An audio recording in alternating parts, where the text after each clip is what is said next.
Román, aquí estamos, toda a comunidade educativa pechada en moitas localidades para que nos atendas, para que nos escoite. Unha semana que continuará tamén para a semana que ven de peches en distintas localidades do país.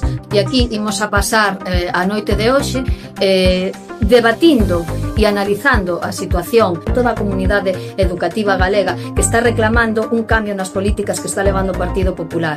Profesorado en xeral para poder facer apoios e desdobres. Mais profesorado especialista como PTs, AELs ou orientadores, volver ao horario lectivo que tiñamos, ás 18 horas en secundaria e ás 21 horas en primaria. Ratios nas aulas máis pequenas. Eliminar burocracia inútil que nos está abafando. Ben, hai que poñer persoal administrativo nos centros, como tamén persoal auxiliar coidador para axudarnos nesa atención á diversidade, para que apostes por un ensino público e de calidade. Así que vamos a seguir pechándonos nos centros educativos hoxe, mañán, pasado e a semana que ven.